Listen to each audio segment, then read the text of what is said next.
Good morning, good afternoon, good evening. It's afternoon for me, and I'm actually leaving work for the moment. Actually, I just grabbed lunch. I got a California sushi roll, and it's like one of the best grocery store sushi rolls. Sometimes you just, when you're knee deep in work and you forget to eat, and then all of a sudden you just get extremely hangry. That's where I was in life. But anyways, I'm leaving work to go over to my rental property.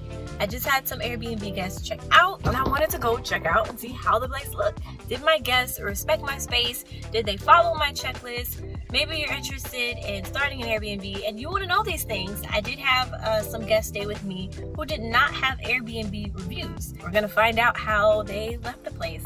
So yeah, let's go.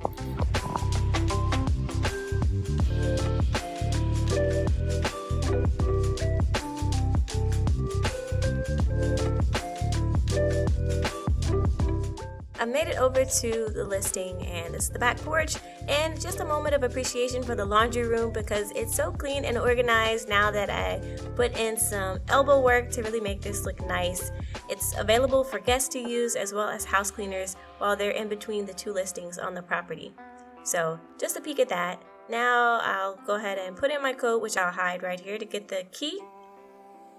And upon first walking into the space, this is exactly what I saw. It was extremely clean.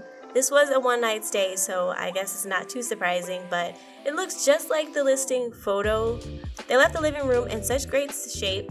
Moving on to the kitchen, you can see that just about nothing was used. Typically with one-night stays, guests don't really have time to get too comfortable. Trash check, there is a bit of trash that was still left, but that's completely forgivable. Overall, most of the kitchen was pretty untouched.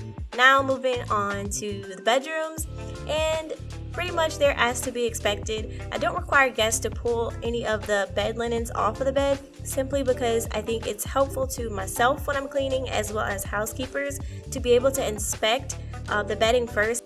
I consider white bedding to be the best bedding. Not only does it influence the guest's perception of cleanliness in a space, but it's also a lot easier to remove stains. If anything is stained, bleach and agitation. Let me add that because you have to have some sort of scrub brush. Mark that down because that will take out 9 out of 10 stains on anything white. Really, I just kind of do a simple walkthrough to determine if anything was abused or neglected, any furniture, anything was dented. Typically with Airbnb, if something is broken or damaged, you want to put in a claim and get that in as timely as possible. Moving on to the bathrooms, and everything looks still in great condition and just typical use of bathrooms that they should be. This is a pretty big house, so there's a lot of bathrooms to cover. But overall, everything looks really nice and just about untouched. Now, the thermostat was left on, but again, not a big deal. I really just need to go with one of those digital remote Nest ones so that I can control it myself when guests check out. And I'm speaking here, you can't hear me, but I was just saying that the guests left everything in great condition and they deserved the 5-star review that they will get very shortly. So now I'm just gonna lock up here and go over to the second listing and see how that looks.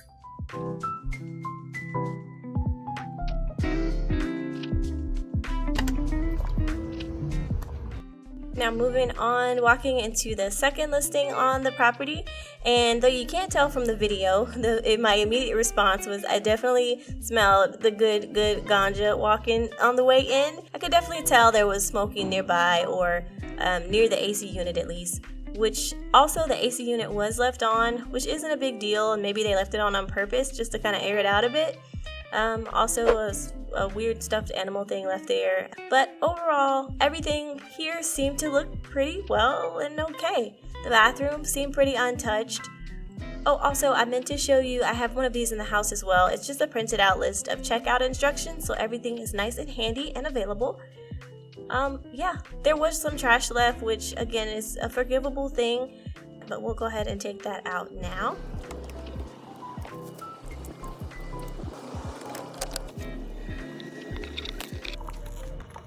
Okay, so literally as I'm taping this video, I just got a request for another booking for this evening for the house. It's about an hour and a half of labor tops to get all the beds flipped and to get everything clean, disinfected down. So I'm gonna go ahead and do that now.